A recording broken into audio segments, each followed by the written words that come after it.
कार्यक्रम समय चक्रमा तपाईलाई हार्दिक स्वागत छ। म सुरेश आचार्य। प्रतिनिधि सभा विघटनको 1 महिना भएको छ। 2077 साल पुस 5 गते मन्त्री परिषदको सिफारिसमा राष्ट्रपति विद्यादेवी भण्डारीले प्रतिनिधि सभा विघटन गर्नुभएपछि सडकमा राजनीतिक प्रश्नहरू र अदालतमा संवैधानिक प्रश्नका विषयमा बहस र छलफल भइराखेका छन्। आजको कार्यक्रममा फेरि पनि हामी यो कति संवैधानिक प्रश्न हो, कति राजनैतिक प्रश्न हो र अदालत पछिको नेपालको राजनीति कसरी अगाडि बढ्न सक्ला भन्ने विषयमा छलफल गर्ने कोसिस गर्नेछौँ। यसका लागि आज हामीसँग हुनुहुन्छ नेपाल बार एसोसिएसनका उपाध्यक्ष ईश्वरी प्रसाद भट्टराई। कार्यक्रममा यहाँलाई हार्दिक स्वागत छ। नमस्कार, धन्यवाद। अदालतको बहस सुन्दै गर्दाखेरि यो संवैधानिक प्रश्न जस्तो, सडकमा कुरा सुन्दै गर्दा र प्रधानमन्त्री समेतका अभिव्यक्ति सुन्दै गर्दाखेरि यो राजनीतिक प्रश्न जस्तो, एउटा कानुन व्यवसायीको हिसाबले तपाईँले चाहिँ कसरी हेर्नु भएको छ यसलाई? धन्यवाद सुरेशजी। यो संसद विघटन गर्ने जुन प्रधानमन्त्रीको जुन एउटा निष्कर्ष हो, प्रधानमन्त्रीको ठम्याइ हो, त्यो चाहिँ राजनीतिक ठम्याइ हो। तर त्यसलाई प्रधानमन्त्री पनि संविधानभन्दा बाहिर त हुँदैन। त्यसकारणले संविधानले दिएको जुन हाम्रो संविधानको बेसिक प्रिन्सिपल छ, संविधानको जुन स्ट्रक्चर छ र संविधानले जुन हामीले अपनाएको शासकीय स्वरूप छ, त्यसको आधारमा संविधानले प्रधानमन्त्रीलाई त्यो अधिकार दिन्छ कि दिँदैन भन्ने कुरा प्रधानमन्त्रीले हेर्नुहुन्छ। त्यसलाई विचार गरेर मात्रै यसलाई उपयोग गर्ने कुरा हुन्छ। त्यसकारणले यो कुरा चाहिँ विशुद्ध राजनीतिक कुरा हो। तर यो चाहिँ काहीँ न काहीँ संविधानको दायराभित्र यो चाहिँ अटाउनुपर्छ। त्यसो भन्दाखेरि संविधानले कहाँनिर प्रधानमन्त्रीलाई विघटनको अधिकार दिएको छ? संविधानले यस्तो छ, संविधानको धारा 74 मा यो संसदीय शासन प्रणाली हो भन्ने कुरा किटानीसाथ उल्लेख छ। त्यसको अतिरिक्त धारा 75 मा धारा 75 मा के छ भन्नुहुन्छ भने जुन यो अधिकार हो, जुन चाहिँ के भन्दाखेरि प्रधानमन्त्रीको जुन अधिकार हो, कार्यकारी अधिकार हो, त्यो कार्यकारी अधिकार चाहिँ मन्त्री परिषदमा निहित रहनेछ भनेको छ। कार्यकारी अधिकार मन्त्री परिषदमा कार्यकारी अधिकार रहन्छ। त्यो कार्यकारी अधिकारको प्रयोग मन्त्री परिषदको सिफारिसमा मन्त्री परिषदसँग परामर्श गरेर प्रधानमन्त्रीले त्यसलाई उपयोग गर्नुहुन्छ र त्यो जुन कार्यकारी अधिकारको प्रयोग गर्ने अन्तिम अथोरिटी भनेको प्रधानमन्त्री नै हो। त्यसलाई वैधानिकता दिने स्थान भनेको राष्ट्रपति हो, राष्ट्र प्रमुख हो। तर त्यसको एउटा प्रयोगको अधिकार हो, त्यो अधिकार चाहिँ प्रधानमन्त्रीसँग हुन्छ। त्यसकारणले गर्दाखेरि एउटा प्रधानमन्त्रीसँग जुन एउटा कार्यकारी अधिकार छ, त्यो कार्यकारी नेपालको मन्त्री परिषदसँग रहेको कार्यकारी अधिकार जुन प्रधानमन्त्री मार्फत राष्ट्रपतिले प्रयोग गर्नुहुन्छ, त्यो एउटा अधिकार हो। अर्को धारा 76 मा प्रष्ट रूपमा सरकार गठनसँग सम्बन्धित विषयवस्तु छ र धारा 85 मा संसद विघटनसँग सम्बन्धित विषय छ। पदावधि छ, संसदको प्रतिनिधि सभाको विघटनसँग सम्बन्धित शब्दावली पनि त्यसमा छ। यो संविधान बमोजिम अगावै विघटन भएको अवस्थामा बाहेक मात्रै संसदको कार्यकाल 5 वर्ष हो। त्यसकारणले धारा 85 ले यहाँनिर तर्क के आइरहेछ भने विघटनको व्यवस्था 76 मा छ, 76 को 7 मा छ, उपधारा 7 मा छ।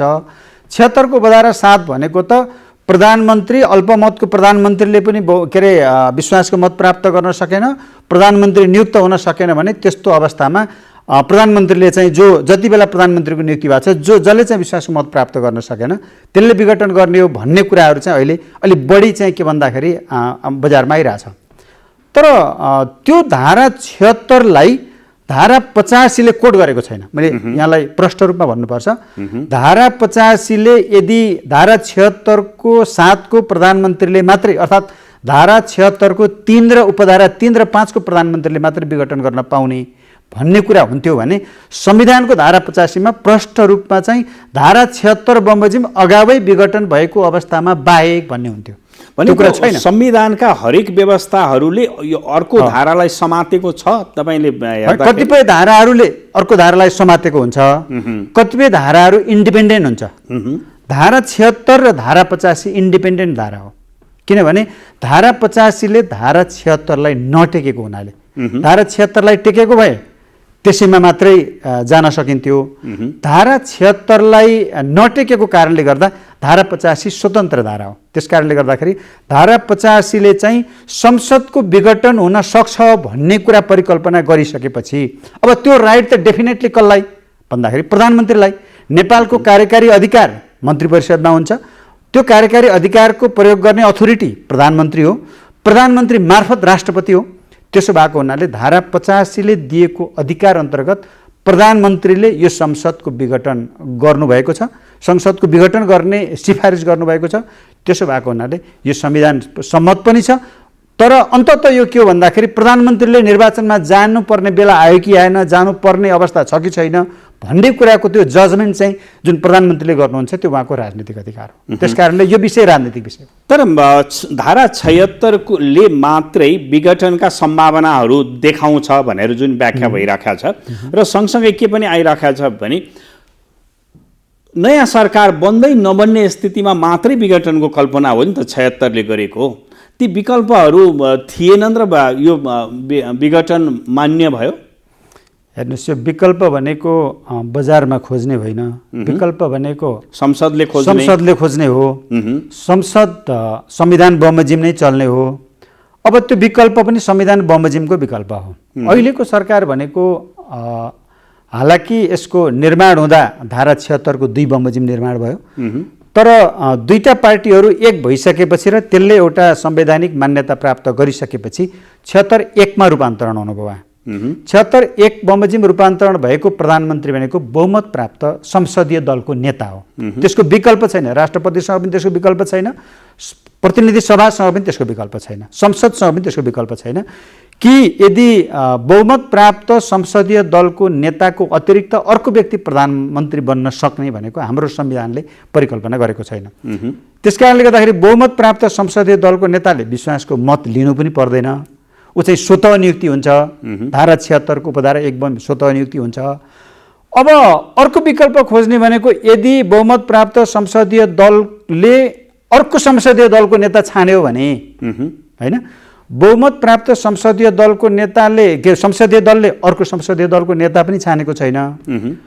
अब त्यो प्रधानमन्त्रीले संसदमा काम गर्न सक्ने अवस्था पनि भएन भने त्यो अवस्थामा चाहिँ प्रधानमन्त्रीको अन्तिम अस्त्र भनेकै यो जुन संसदीय शासन प्रणालीमा प्रधानमन्त्रीको अन्तिम अस्त्र भनेकै मैले यसलाई विघटन गर्छु र फ्रेस म्यान्डेटमा म जान्छु, जनताको ताजा जनादेश लिन्छु, फेरि मैले चाहिँ के भन्दाखेरि त्यसको आधारमा देशलाई अगाडि बढाउँछु भन्ने त्यो प्रधानमन्त्रीको एउटा निश्चित अधिकार हो। तपाईँले भन्नुभयो नि संविधानको 76(2) अनुसार सरकार बन्यो, तर पार्टी एक भएका कारणले 76(1) मा रूपान्तरण भयो। यसो भनिरहँदा जस्तो प्रतिनिधि सभा राष्ट्रिय सभामा चाहिँ अध्यक्ष उपाध्यक्षको फेरि दुईटा फरक पार्टीको हुनुपर्छ भन्ने कुरामा त टाङ अडाइराख्नु भएको थियो उहाँहरूले। होइन होइन, यस्तो दुईटा फरक पार्टीको हुनुपर्छ भनेको निर्वाचित हुँदाका बखत भए पुग्छ होइन, त्यो त रिजाइनेसनै भयो नि। दुईटा पार्टीको रिजाइनेसन भयो, उहाँहरूले मान्नुभयो अर्को पार्टीको आउनुपर्छ भन्ने कारणले न अहिले चाहिँ के भन्दाखेरि उपसभामुख त पद त खाली नै थियो नि, खाली नै छ नि भनौँ न। सभामुख र उपसभामुख भनेको त अन्तिमसम्म पनि त्यो रहिरहन्छ होइन। त्यो चाहिँ संसद विघटन भए पनि नोमिनेसन नगरुन्जेल उहाँको पद रहिरहन्छ। तर रिक्त थियो नि। किन रिक्त थियो भन्दा यदि एउटै पार्टीको हुने भए त एकजना उहाँहरूले चयन गरिहाल्नुहुन्थ्यो होला। त्यसैले त्यो कुरालाई उहाँहरूले मान्नुभयो। निर्वाचित हुँदा फरक फरक पार्टीबाट निर्वाचित भए सभामुख, फेरि त्यसमा एउटा कुरा के छ भन्नुहुन्छ भने सभामुख र उपसभामुख भनेको निर्वाचित भइसकेपछि त्यो पार्टीको हुँदैन क्या। पार्टीमा जाँदाखेरि पार्टीबाट जाला, तर त्यहाँ गइसकेपछि ऊ पार्टीको हुँदैन। त्यस कारणले रहिरहेको पद यथावत रहन्छ, तर फेरि निर्वाचित हुँदाखेरि चाहिँ फरक दलबाट निर्वाचित हुनुपर्छ। अब अर्को कुरा चाहिँ जस्तो के आयो अहिले पछिल्लो समय भने विघटनको जुन सिफारिस प्रधानमन्त्रीले गर्नुभयो संविधानको कुनै पनि धारालाई नटेकिकन गर्नुभएको छ। तर तपाईँले सुरुमा भन्नुभएको थियो प्रधानमन्त्री त संविधानभित्रै रहन्छ। एकदमै ठिक प्रश्न गर्नु। वास्तवमा यो अलिकति बजारलाई तताउनको लागि कहिलेकाहीँ भएका नभएका विभिन्न खालका प्रोपोगन्डाहरू पनि आउँछन्। मैले प्रोपोगन्डा भने मैले यसलाई किनभने भन्नुहुन्छ भने प्रधानमन्त्रीले संसद विघटनको सिफारिस गर्दाखेरि धारा कोड गर्नै पर्छ भन्ने छैन। म पहिल्यै गरेको छ कि छैन म पछि आउँछु। गर्नै पर्छ भन्ने छैन। मैले तपाईँलाई एउटा धेरै अगाडिको कुरा इन्डियाको भारतको यही नजिकै छिमेकी राष्ट्रको पनि कुरा गरौँ। चौधरी चरण सिंहले यो चाहिँ के भन्दाखेरि संसद विघटन गर्दाखेरि राष्ट्रपतिलाई एउटा चिठी लेख्नु भएको छ। प्रिय प्रेसिडेन्ट के अरे डियर प्रेसिडेन्ट भनेर एउटा चिठी लेख्नु भएको छ। अनि त्यहाँ चाहिँ उहाँलाई परेका केही समस्याहरूको बारेमा उहाँले उल्लेख गर्नुभएको छ। त्यस कारणले मैले यो संसद विघटन गर्न चाहेँ, संसद विघटन गरेर के अरे निर्वाचनको मिति घोषणा होस् भनेर उहाँले एउटा चिठी लेख्नु भएको छ। संविधानमा हालाकि त्यहाँको व्यवस्था हुँदाहुँदै पनि उहाँले एउटा चिठी लेख्नु भएको छ। त्यसको आधारमा संसद विघटन भएको छ। चौधरी चरण सिंहको मैले उदाहरण दिएँ तपाईँलाई। अब जहाँसम्म हाम्रो सन्दर्भमा कुरा गर्ने हो भने प्रधानमन्त्रीले गरेको सिफारिस हामीले अहिले अरू बेला त थाहा हुँदैन थियो, अहिले अदालतमा आयो, हामीले हेऱ्यौँ। प्रधानमन्त्रीले गर्नुभएको जुन संसद विघटन सम्बन्धी सिफारिस हो त्यो सिफारिसमा बकाइदा संविधानको धारा 76 को उपधारा 1 र 7 र धारा 85 बमोजिम संसद विघटन गर्नको लागि के अरे सिफारिस गर्दछु भनेर उहाँले बकाइदा हेडिङमै लेख्नु भएको छ। यो भनौँ न एउटा चाहिँ भएको कुरालाई पनि अनदेखा गरेर मैले थाहा पाइनँ भनेर अर्थात् त्यसलाई गलत तरिकाले चाहिँ मिडियामा पठाउने क्रिया जुन भयो त्यसबाट हामी दुखित छौँ। वास्तवमा नभएको मतलब गलत कुरालाई चाहिँ प्रचार प्रसारमा चाहिँ एउटा त्यो प्रचारमुखी हुनको लागि त्यसलाई लोकप्रियता हासिल गर्नको लागि गलत कुरालाई चाहिँ मार्केटमा लानु चाहिँ हुँदैन। जस्तो सर्वोच्च अदालतमा पेश गरेको सक्कल निर्णयको सक्कलमा भनेर छापिएको छ नि त मिडियामा। म एकदम तपाईँलाई म यो मिडियामा पनि कसरी आयो भन्दाखेरि जसले गलत म्यासेज दिए त्यो गलत म्यासेज दिएको कारणले आयो। म तपाईँलाई प्रश्न भन्छु, प्रधानमन्त्रीले दिएको लिखित जवाब 7 र जुन सर्वोच्च अदालतको आदेशमा अभिव्यक्त भएअनुसार सबै फाइलहरू चाहिँ उहाँहरूले त्यसको निर्णयहरू लिएर जानुभयो। लिएर गइसकेपछि हाम्रो देवानी संहिताको ठ्याक्कै दफा चाहिँ मैले भन्दिनँ मुलुकी संहितामा त्यसमा के भन्छ भने सक्कल कागजहरू अदालतमा देखाएर प्रतिलिपि पेश गर्ने, देखाएर सक्कल फिर्ता गर्ने भन्ने छ हैन। त्यही बमोजिममा अरू मुद्दाहरूमा जे हुन्थ्यो यसमा पनि क्याबिनेटबाट जाने फाइल जुन हो त्यो चाहिँ प्रतिलिपि फाइलमा राखियो। त्यसपछि त्यसको सक्कल चाहिँ प्रतिलिपि सक्कलमा त्यो पनि प्रतिलिपि उसले अदालतले के गर्छ भने छाप लगाएर दिन्छ क्या, यसको प्रतिलिपि यहाँ छ है भनेर अनि दिन्छ। त्यसको आधारमा त्यो चाहिँ सक्कल फिर्ता भयो। अब होइन सक्कलै यहीँ राख्नुपर्छ भनेर अदालतले भनेको भए प्रधानमन्त्रीको जसले लिएर जानुभएको थियो त्यसले तानेर लिएर आउने कुरा हुँदैन थियो। पहिला जे गरिएको थियो त्यही बमोजिम प्रतिलिपि राख्यो। जब उहाँहरूले चाहिँ उहाँहरूलाई अब यो अलिकति अब केही अनुभवी साथीहरूले यो कुरा उठाएको जस्तो लाग्छ मलाई, कहिलेकाहीँ चाहिँ के भन्दाखेरि होइन त्यो मन्त्री परिषदको निर्णय फेर्न पनि सकिन्छ भन्ने खालको कसैको मनमा त्यो लाग्यो होला। त्यो हिसाबले प्रतिलिपि अदालतको फाइलमा छ, सक्कल चाहिँ के भन्दाखेरि चाहिएको बखत फेरि ल्याउने गरी फिर्ता लिएर गएको छ भने त्यो अवस्थामा त्यसलाई अन्यथा गर्ने भन्ने कुरा हुँदैन। अब त्यहाँ के छ भने मन्त्री परिषदले निर्णय गर्दाखेरिको अवस्थामा सबै अवस्थाहरूको बारेमा त्यसमा उल्लेख गरिएको छ र त्यसैको आधारमा प्रधानमन्त्रीले सिफारिस गर्दाखेरिको अवस्थामा बकाइदा अगाडिको हामीलाई त्यहाँको कुरा थाहा हुँदैन, तर हामीले चाहिँ फाइल जब विवाद उहाँले उठाउनु भयो हामीले हेऱ्यौँ। हेरिसकेपछि त्यस्तो होइन रहेछ। माथि शिरमै उहाँले चाहिँ त्यो जुन उहाँले प्राप्त गरेकै प्रतिलिपिमा त्यो कुरा उल्लेख छ। उहाँहरूले त्यो गलत कुरा गर्नुभयो र त्यो गलत कुरा चाहिँ मेसेजमा आयो। भनेको क्याबिनेटको निर्णयमा चाहिँ लेखिएको छैन, राष्ट्रपतिलाई दिएको पत्रमा चाहिँ छ भन्न खोज्नु भयो। क्याबिनेटको निर्णयले चाहिँ यो संसद विघटन तयार गर्यो हो। बिल्कुल संसद विघटन गर्नुपर्ने अवस्था चाहिँ कसरी आयो हैन, त्यो त्यसको चाहिँ एउटा जस्टिफाई गर्ने कुराहरू त्यसका ग्राउन्डहरू चाहिँ क्याबिनेटमा छलफल भएर निर्णय भयो। अब सिफारिस गर्ने प्रधानमन्त्रीले हो। सिफारिसले सिफारिस गर्ने व्यक्तिले चाहिँ मैले कुन आधारमा सिफारिस गर्ने भन्ने कुरा त उहाँले त्यो कुरा चाहिँ खोज्नुभयो त्यो कुरा राखेर र मन्त्री परिषदले गरेका निर्णयहरू यो आधारमा चाहिँ मैले संसद विघटन गर्नुपर्ने अवस्था उत्पन्न भयो भनेर उहाँले उल्लेख गर्नुभयो। त्यसकारणले अहिले हेर्ने भनेको प्रधानमन्त्रीको सिफारिस हो। प्रधानमन्त्रीको सिफारिसमा त्यो कुरा छ कि छैन भन्दा बकाइदा पहिलो प्याराग्राफमै उहाँले चाहिँ त्यो कुरा उल्लेख गर्नुभएको छ। अब अर्को प्रश्न कहाँनिर आइराखेको छ भने संविधानको धारामा सिधै देखिएन, एउटा जसले भनिराखेको छ उसको कुरा मात्रै भनिराखेको छ। त्यसो हुँदाखेरि यदि यो विघटन पनि गर्न मिल्छ भन्ने आशयबाट हो भने संविधान सभामा छलफल हुँदा त्यो भएको होला, त्यो मगाएर सुनियोस् भन्ने माग पनि छ। त्यो कति जायज छ, कति उचित हो भन्ने यहाँलाई लाग्छ? होइन, अब अदालतले संविधान निर्माणको क्रममा ककसको बिचमा के छलफल भएको थियो भन्ने कुरा झिकाउँछ जस्तो मलाई लाग्दैन। विगतमा पनि त्यस्तो गरिएन, अब अहिले पनि गरिँदैन र भविष्यमा पनि गरिँदैन। छलफलमा कसैले के कुरा राख्न चाहेको थियो होला, कसैले के कुरा राख्न चाहेको थियो होला, होइन, तिनीहरूका आफ्नो आफ्नो एक्सप्रेसन होलान्। तर संविधान लिपिबद्ध जे भयो नि, लिपिबद्ध भएको कुरा अदालतले व्याख्या गर्ने हो। त्यस कारणले त्यो त्यति बेला कुन सांसदले के बोल्यो, अथवा अध्यक्षले नै बोल्यो होला, अथवा प्रधानमन्त्रीले त्यति बेलाको कार्यकारीले बोल्यो होला, त्यो कुराले कुनै महत्त्व राख्दैन। त्यस कारणले गर्दाखेरि संविधानमा जे लेखिएको छ त्यो लेखिएको कुरा चाहिँ अदालतले हेरेर व्याख्या गर्ने हो। त्यस कारणले गर्दाखेरि ती कुराहरू होला, अदालतले झिकाउला, विचाराधीन रहेको विषयमा अहिले मैले यसै गर्नुपर्छ भनेर भन्नु चाहिँ उपयुक्त हुँदैन, होइन। तर मेरो विचारमा चाहिँ त्यो कुराले महत्त्व राख्दैन। संविधान निर्माणको क्रममा भएका छलफलहरू विभिन्न कोणबाट आएका हुन सक्छन्, त्यसको कुनै अर्थ छैन। संविधानमा के लेखियो भन्ने कुरा नै महत्त्वपूर्ण। तर यहाँ त लेखिएन भन्ने प्रश्न आइरहेको छ र त्यो के हो भन्ने खोजिन्छ। होइन, लेखियो कि लेखिएन भन्ने कुरा त मैले यहाँलाई भने नि अघि नै, लेखियो कि लेखिएन भन्ने कुरा धारा 85 मा लेखियो, धारा 76 मा लेखियो, धारा 74 मा लेखियो, धारा 75 मा लेखियो, होइन। इभन अझै चाहिँ के भन्दाखेरि तपाईँको धारा 66 मा मैले अझै राष्ट्रपतिले छलफलै नगरिकन यो विषय चाहिँ घोषणा गरे भन्ने पनि छ। धारा 66 हामी धारा 66 पल्टाएर हेरौँ न। धारा 66 मा राष्ट्रपतिलाई कति अधिकार छ, राष्ट्रपतिले त्यसमा के गर्न सक्नुहुन्छ भन्ने कुराहरू पनि छ। त्यस कारणले गर्दाखेरि विवादमा ल्याउने, छलफल गर्ने विषय एउटा होला, तर आधिकारिक रूपमा भनेर भन्ने हो भने त्यहाँ भएको कुरा चाहिँ हामी सबैले पढ्ने त्यही हो नि त, काला अक्षरमा लेखेको छ, होइन। लिपिबद्ध गरेको कुरा पनि छैन भनेर भन्न त कसरी मिलाएर? अर्को चाहिँ अघि तपाईँले त्यहाँ कसले के भन्यो भन्ने प्रसङ्गले अर्थ राख्दैन भन्नुभयो, तर हजुर संविधान लिखित रूपमा जारी भइसकेपछि संविधान सभाका अध्यक्षले कुनै सार्वजनिक कार्यक्रममा बोल्नु भएको अडियो चाहिँ अहिले अडियो भिडियो सार्वजनिक भएको छ र संविधान सभामा जसले चेयर गर्यो, जसले यसलाई अन्तिम रूप दिनका लागि योगदान गर्यो, उहाँले व्याख्या गर्नुभयो यो त विघटन हुनै सक्दैन, हामीले त्यस्तो राम्रो व्यवस्था गरेका छौँ।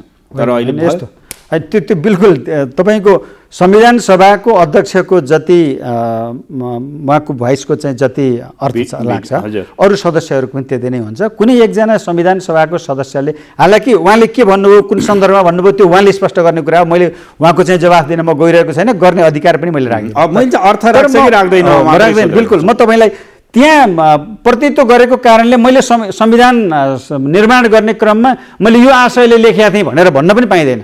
तपाईँको 2047 सालको संविधान निर्माण गर्ने संविधान सुझाव आयोगको अध्यक्ष विश्वनाथ उपाध्याय हुनुहुन्थ्यो। पछि त्यो मुद्दाको संसद विघटनको फैसला गर्दाखेरि त्यो इजलासको पनि उहाँले नै अध्यक्षता गर्नुभयो। अध्यक्षता भन्नाले मतलब उहाँले नै लिड गर्नुभयो भनौँ न, होइन, बेन्च उहाँले नै लिड गर्नुभयो भने मैले चाहिँ संविधान लेख्दाखेरि यो कारणले यसरी लेखेका थिएँ भनेर उहाँले भन्न पाउनुहुन्छ त? पाउनुहुन्न। त्यस कारणले यो कुराको कुनै अर्थ छैन। जुन चाहिँ म संविधान सभामा थिएँ र मैले चाहिँ यो आशयले यो कुरा राखेको हो, यो संविधानको व्याख्या गर्ने संविधान निर्माण गर्नेले हो र, संविधान सभाको अध्यक्षले संविधानको व्याख्या गर्ने हो र, संविधानको व्याख्या त सर्वोच्च अदालतले हो नि त। त्यस कारणले गर्दाखेरि उहाँको भनाइको कुनै अर्थ राख्दैन। उहाँले त्यो के अरे अहिले चाहिँ विघटनको पक्षमा संविधान छ भन्नु होला अथवा विपक्षमा छ भन्नु होला, त्यसको कुनै अर्थ राख्दैन। अब यो प्रश्न एउटा फैसला भइसक्यो, कति रेलेभेन्ट होला नहोला, जस्तो एक थरीले भने संवैधानिक इजलासमा सुनवाई हुनुपर्छ, अर्का थरीले भने बृहत इजलासमा सुनवाई हुनुपर्छ। अब यो बृहत इजलास नभएर संवैधानिक इजलासमा गइसक्यो। त्यसो हुँदाखेरि के हुन्थ्यो? संवैधानिक इजलासले चाहिँ संविधानको व्याख्या गर्ने र बृहत इजलासले चाहिँ यसको राजनीतिक व्याख्या गर्थ्यो। के कारणले यस्तो माग भयो? होइन, यस्तो छ। अब यो माग गर्नेहरूले उहाँहरूको आफ्नो बुझाइ हो, होइन। त्यसमा मैले उहाँहरूले किन माग गर्नुभयो भनेर भन्न त सक्दिनँ। तर मेरो आफ्नो बुझाइ, मेरो निष्कर्ष के हो भने पहिला नेपाल अधिराज्यको संविधान 2047 जति बेला थियो, त्यो संविधान बहाल रहँदाखेरिको अवस्थामा सर्वोच्च अदालतमा कस्तो बेन्च बस्ने भन्ने कुरा लेखिएको थिएन, होइन। त्यहाँ चाहिँ नियमावलीले बृहत पूर्ण इजलास, पूर्ण इजलास, विशेष इजलास, संयुक्त इजलास, होइन, एकल इजलास, त्यो व्यवस्था चाहिँ त्यति बेलाको नियमावलीमा थियो। अहिले संविधानले नै संविधानका विषयवस्तुको सन्दर्भमा के अरे जस्तो संविधानको धारा 137 को उपधारा 3 मा प्रष्ट रूपमा के भनेको छ भन्दाखेरि गम्भीर संवैधानिक व्याख्याको प्रश्न भएको विषयवस्तु छ भने प्रधान न्यायाधीशले संवैधानिक इजलासमा त्यो विषयलाई पठाउन सक्ने छन् भनेर लेखिया छ, प्रष्ट रूपमा लेखिया छ। अनि त्यस पछाडि संवैधानिक इजलासमा प्रधान न्यायाधीश सहित न्याय परिषदले सिफारिस गरेका अन्य 4 जना न्यायाधीशहरू रहनेछन् भनेर स्पष्ट सुनिश्चितता गर्यो क्या।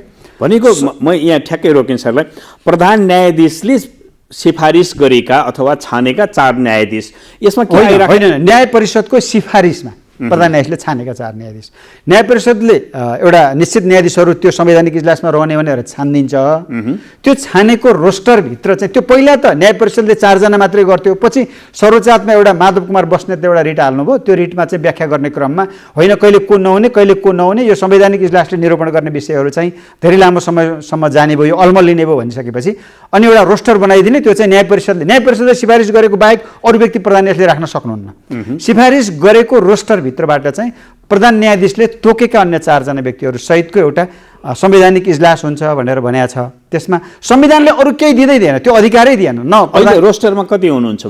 रोस्टरमा अहिले 11 जना जति मलाई मेरो जानकारी भएसम्म 11 जना हुनुहुन्छ। त्यो 11 जना भित्र प्रधान न्यायाधीशले चाहिँ कसैको अनुकूलता नपर्न सक्छ, कसैले अब हुन त यो संवैधानिक दायित्व म बस्दिनँ भन्न पाइँदैन, कसैले आफूले अनिच्छा प्रकट गर्न सक्दछन्, कसैको इन्ट्रेस्ट बाजिने स्थिति पनि आउन सक्छ होइन। ती कुराहरूले गर्दाखेरि प्रधान न्यायाधीशले कन्सल्ट गरेर तोक्ने कुरा हो। त्यो चाहिँ अरू कसैले फलानु न्यायाधीश राखिदेऊ फलानु न्यायाधीश नराखिदेऊ भनेर निवेदकले या प्रतिपक्षले माग्ने विषय चाहिँ होइन। त्यो यसैमा सरको अर्को विषय थियो, सिनियरिटीको आधारमा गरिन्थ्यो, यसपटक चाहिँ छनौट गरियो भन्ने पनि आयो। होइन, यो संवैधानिक इजलास स्वाभाविक रूपमा एउटा विशेषज्ञताको आधारमा, इन्ट्रेस्टको आधारमा, इन्ट्रेस्ट भनेको मतलब त्यो विषयसँग रुचि भन्नुहोस् न, त्यो विषयको ज्ञान पनि हुनु पर्यो, त्यो विषयको रुचि पनि हुनु पर्यो। कहिलेकाहीँ अब अहिले त हामीले के अरे समावेशिताको सारा त्यो खालको चाहिँ कुराहरू गर्छौँ होइन, त्यस कारणले काहीँ कतै त्यो खालको चाहिँ देखिएन कि होइन, त्यो प्रधान न्यायाधीशले विचार गर्ने कुरा। त्यो हामीले चाहिँ तिमीले फलानु न्यायाधीश राखेर यो समावेशी हुन्छ, फलानु न्यायाधीश राखेर यो चाहिँ बढी जान्ने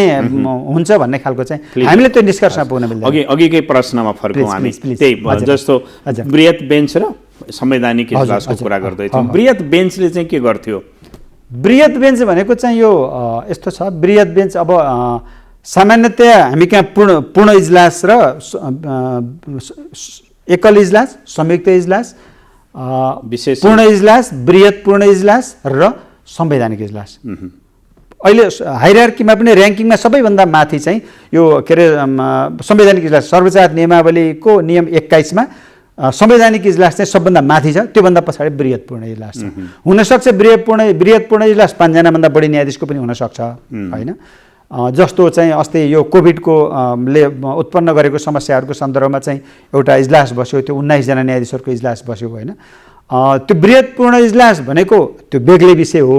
संवैधानिक इजलास भनेको संविधानका विषयवस्तुमा जुन गम्भीर संवैधानिक महत्त्वका विषयवस्तु छन् ती विषयवस्तुलाई नै व्याख्या गर्नको लागि संविधानले परिकल्पना गरेको, संविधान परिकल्पना नभएर संविधानले व्यवस्था गरेको इजलास हो। त्यसकारणले त्यसलाई यताउता न प्रधान न्यायाधीशले गर्न सक्छ न या कसैले माग गरेर त्यो चाहिँ अन्यथा हुन सक्छ। अब हामी समय अन्तिमतिर छौँ, एउटा प्रश्न गरेँ मैले। 2051 सालमा जति बेला 46 को आन्दोलनपछि पहिलोपटक संसद विघटन भयो, तपाईँले अघि विश्वनाथजीको प्रसङ्ग ल्याइसक्नु भएको छ, उहाँले हेरेको चाहिँ यो राजनीतिक मुद्दा भएकोले हेर्न नपर्ने अदालतले भनेर गरिदिनु भएको थियो। ठ्याक्कै अब त्यही स्थिति, अब त्यस्तै स्थिति आउन सक्छ कि सक्दैन? त्यहाँ धेरै न्यायाधीशहरू संसद विघटनको सिफारिसलाई सदर गर्नुभयो, तर धेरै न्यायाधीशहरूको विश्वनाथजीकै राय, अरू केही न्यायाधीशहरूको राय अलग अलग बाजिएको थियो। निष्कर्ष एउटै रह्यो, धेरै न्यायाधीशहरूको बहुसङ्ख्यक न्यायाधीशहरूको निष्कर्ष एउटै रह्यो, तर ओपिनियनहरू उहाँले अलग अलग लेख्नु भएको छ कि।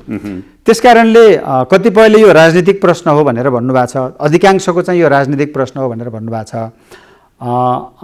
केहीले चाहिँ यो संवैधानिक प्रश्न पनि हो, अदालतले यो विषयमा प्रवेश गरेर हेर्न मिल्छ भनेर भन्नुभएको छ।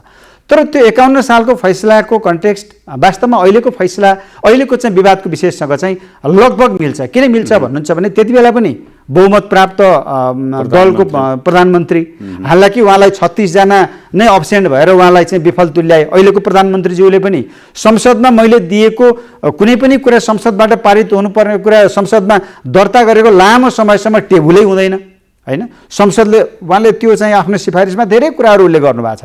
वास्तवमा संसदले असहयोग गरेको कारणले पनि यो अवस्था सिर्जना भएको हो, संसदमा प्रतिनिधित्व गर्ने नेताहरूले असहयोग गरेको कारणले यो अवस्था सिर्जना भएको भनेर उहाँले विभिन्न उसबाट चाहिँ त्यसमा उल्लेख गर्नुभएको छ।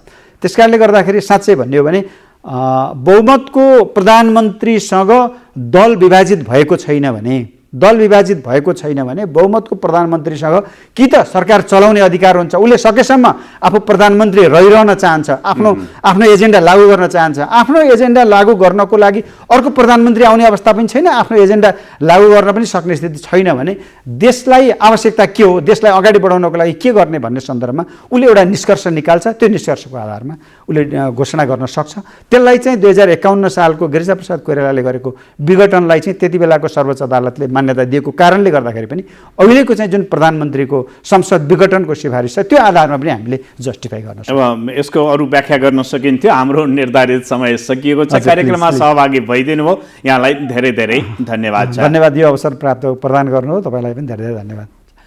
हामी कार्यक्रमको अन्तिम चरणमा छौँ। कार्यक्रमको निर्धारित समय सकिएको छ। हामी सबैलाई बिदा दिनुहोस्। नमस्कार।